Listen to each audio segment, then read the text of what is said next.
Emmanuel Milimono, le tableau donc du vol de l'électricité en Guinée. On va continuer. Qu'est-ce qu'on peut donc savoir pour la suite? On avait fait la dernière fois une présentation un peu globale, ou plutôt résumée, de ce qui est présenté comme étant le parc clientèle de EDG, en termes d'abonnés, en termes de sous-abonnés, mais aussi en termes de clandestins. Et aujourd'hui, je vous propose qu'on aille voir justement comment est-ce que, je le disais la dernière fois, comment le vol est organisé sur le réseau de EDG. Bien. Et bien entendu, en complicité avec des agents de EDG.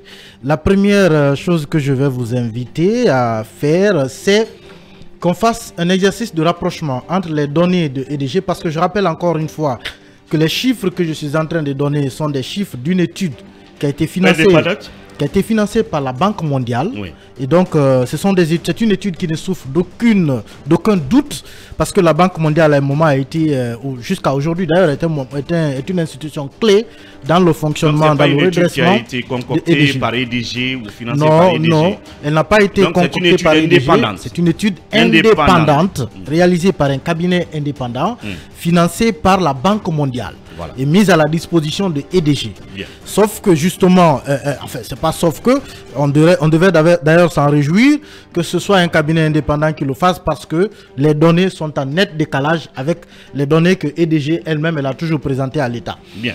Vous regardez par exemple, comme je le disais, un exercice de rapprochement. Avant que l'étude n'ait été effectuée, il a été demandé à EDG de donner les chiffres qu'elle a. Donc les chiffres de ses abonnés, de ses sous-abonnés, de ses clandestins, de ce qu'elle connaît de son propre réseau.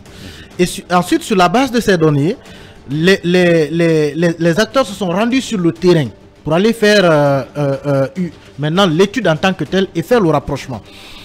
Quand vous regardez par exemple la première, je vais vous donner juste 3 petits exemples du côté de Conakry ici. Prenez par exemple la commune de Dixine.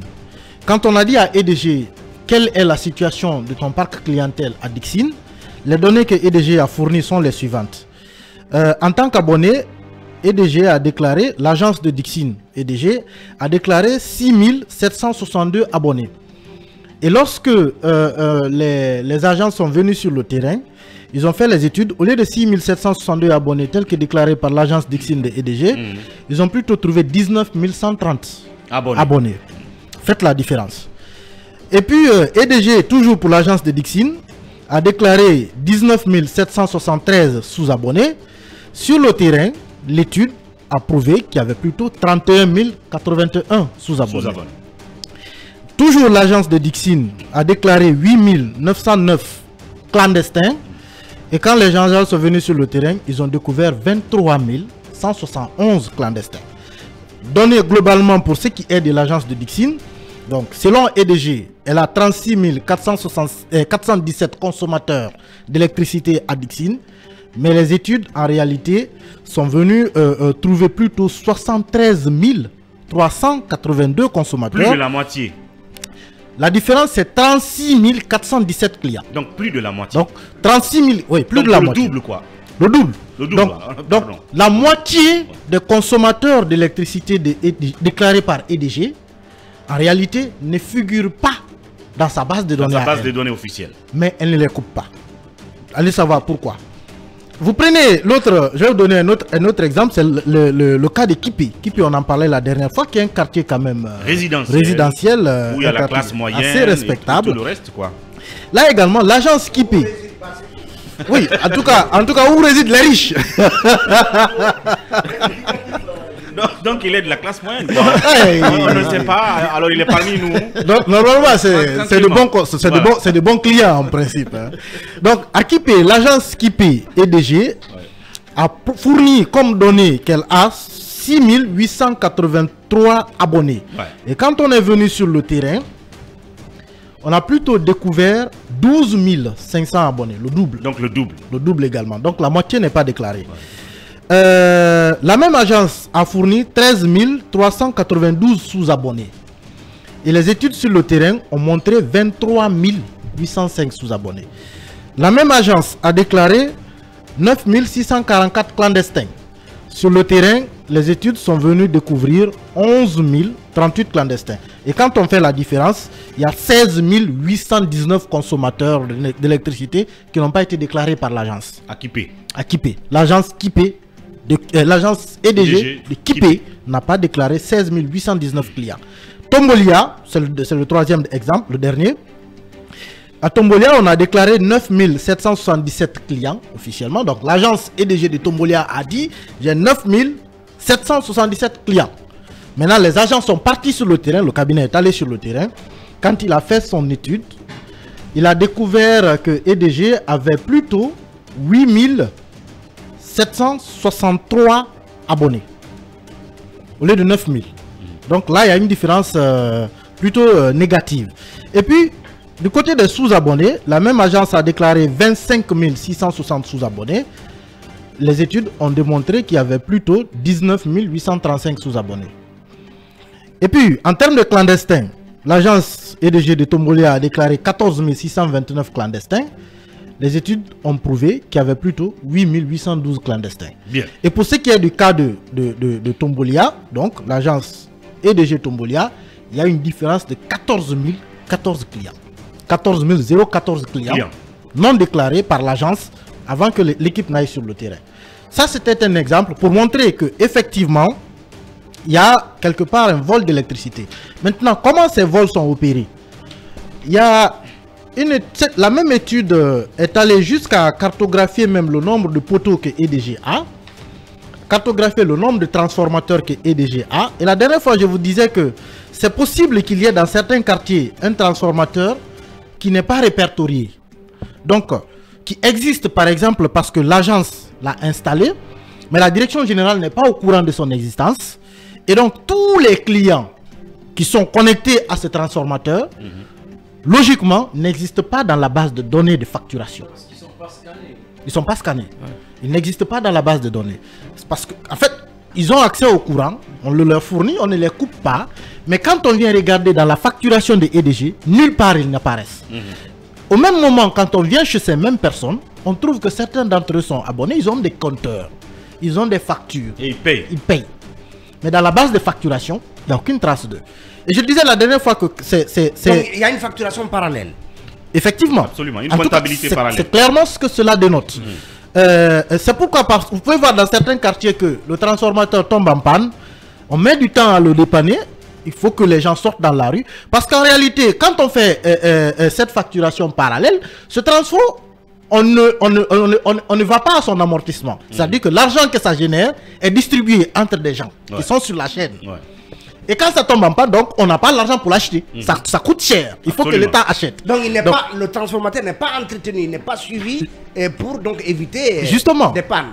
Ça génère de l'argent. Cet argent ne vient pas dans les caisses de EDG. Donc, officiellement, EDG ne sait pas que ce transformateur existe. Ou en tout cas, la direction générale ne sait pas que ce transformateur existe. Ce qui fait que quand il tombe en panne, ceux qui bouffent l'argent en cours de route n'ont pas l'argent. Ils n'ont pas l'argent pour le payer. Et ils ne peuvent pas déclarer que le transport est tombé en panne. Et il faut que les citoyens sortent dans la rue parfois pour qu'on puisse ensuite se rendre compte qu'il y a un transformateur dans cette zone. Parce que peut-être une question, Emmanuel, est-ce que ce sont ces transformateurs qui sont souvent remplacés et achetés par les consommateurs? Parce qu'il y en a, il y a des consommateurs qui sont achetés par ça, c'est une autre catégorie. Ça, c'est une autre catégorie. Il y a des catégories de clients qui achètent leurs transformateurs et eux-mêmes, ils deviennent finalement des distributeurs pour EDG. Parce que EDG aujourd'hui, je l'ai dit la dernière fois, n'est pas une société qui produit. EDG est devenue une simple société de commercialisation parce que Caleta, elle l'achète, soit Piti, elle achète l'électricité, elle le revend. Oui, mais en parlant de Caleta, Emmanuel, c'est une parenthèse.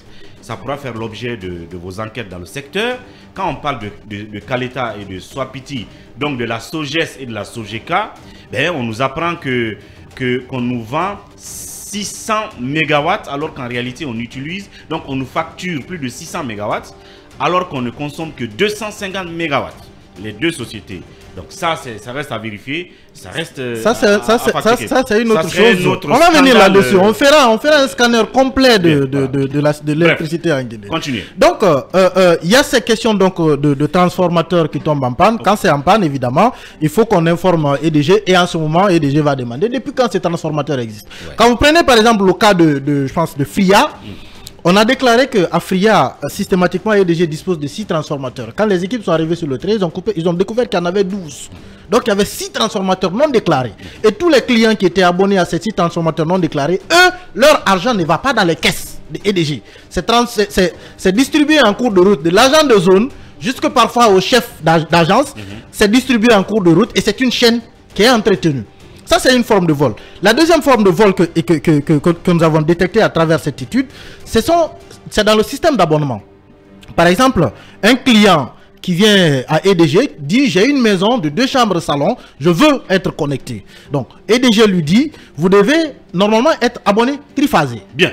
Donc, triphasé, l'agent qui vient sur le terrain pour installer, plutôt que de mettre du triphasé, il met plutôt du monophasé. Et donc, le client est abonné dans la base de données en tant que triphasé. Triphasé, c'est la consommation, elle dépasse, l'énergie que vous recevez dépasse celle des monophasés. Donc, dans la base de données, vous êtes facturé en tant que triphasé, mais dans la consommation, vous êtes monophasé. Bien. Et quand on regarde sur les données, on vous présente comme un consommateur monophasé. Donc, la différence entre le triphasé et le monophasé, c'est entre l'agent et la personne qui est à la caisse également. L'argent là n'arrive pas également dans les caisses de EDG. Ouais. Il y a aussi le système de résiliation des abonnements. Vous entrez dans une maison par exemple, ou bien vous êtes un client, vous avez consommé pendant longtemps, vos factures se sont accumulées, vous ne pouvez plus payer, ça fait 5 millions parfois, vous n'avez pas la possibilité de payer. L'agent EDG vient, il vous dit payez tel montant, je fais résilier votre contrat. Donc, vous payez par exemple, au lieu de 10 millions, il vous demande de payer la moitié, vous payez 5 millions. Cet argent-là, il ne l'envoie pas dans les caisses de l'État. Et ce qu'il va faire, c'est que il ne va pas vous couper, il ne va pas résilier le contrat pour refaire un nouveau contrat. Vous continuerez à consommer. Bien. Vous pensez que vous avez payé, mais en réalité, vous n'avez rien payé. Et c'est pourquoi, un bon jour, vous avez encore une facture gonflée qui vous tombe sur la tête et vous demandez comment est-ce que cela est arrivé. Parce que sur la chaîne, il y a quelqu'un qui a pris quelque chose. Maintenant, le dernier en fait, c'est quand on parle des clandestins. Il n'y a pas de clandestins dans le système EDG. Il n'y en a pas du tout. En tout cas, techniquement, il n'y a pas de clandestins. Au vu de cette étude, puisque on sait que vous êtes consommateur de EDG, on vous connaît comme clandestin. Mais pourquoi on ne vous coupe pas? C'est la question. Pourquoi on ne vous coupe pas? Parce que vous êtes de connivence avec un agent de zone qui est de connivence avec son supérieur hiérarchique, et puis supérieur, ça remonte jusqu'à un certain niveau. Peut-être que vous ne savez même pas, voilà quoi, vous ne savez pas, vous payez, et le gars ne vous déclare pas. Là-dessus, il y a deux choses. Il y a des clients qui aiment la facilité. Oui, il y a des clients qui peuvent être innocents. Il y en a qui sont innocents, c'est clair. Ouais. Mais il y en a qui aiment aussi la facilité, qui préfèrent la facilité, s'arranger avec l'agent de zone. Il vous envoie chaque fin de mois, il vient vous dire, bon, vous devez payer 200 000 francs. Mais je vous réduis à 100 000. Voilà. Donc, vous payez cet argent dans son compte Orange Money, il ne vous coupe pas, il continue. Alors. Mais après, lui, il va accumuler ça sur tout le nombre de clandestins qui existent. Donc, si vous payez 100 000, dans votre quartier, par exemple, il y a 200 clandestins, multipliez 100 000 par 200 clandestins, il va cumuler ce montant, et ce montant sera réparti sur la chaîne. Ouais. Entre lui et les différents responsables qui sont au courant donc, de la chaîne de détournement. Ça fait qu'aujourd'hui, EDG sait dans quoi elle est, mais EDG ne veut pas sortir de là. Parce que quand on sort de là, beaucoup de personnes vont justement perdre ces milliards qui sont détournés sur la chaîne. Et justement, on n'a pas malheureusement le courage de démanteler tout ce réseau parce qu'il est très profond. Il faut qu'on continue à exploiter ces données, c'est important pour la gouverne de tous et de toutes. On va continuer là-dessus. Je pense que la région de la Haute-Guinée n'est pas encore présentée. Le tableau va être préparé parce qu'on veut bien savoir aussi quelle est donc l'ampleur du vol de ce côté. Le cartel, la mafia, la nébuleuse autour de l'électricité, ça va continuer. Et après la pause, on va parler, si vous voulez, de la guerre derrière le voyage aller-retour de Mamadi Doumbouya à New York. Et puis dans le sillage, on aura notre confrère Ibrahim Mansouri Baldé, journaliste administrateur de Média Afrique aux États-Unis, qui parlera des dessous de la rencontre entre Mamadi et les ressortissants guinéens de ce côté. A tout de suite.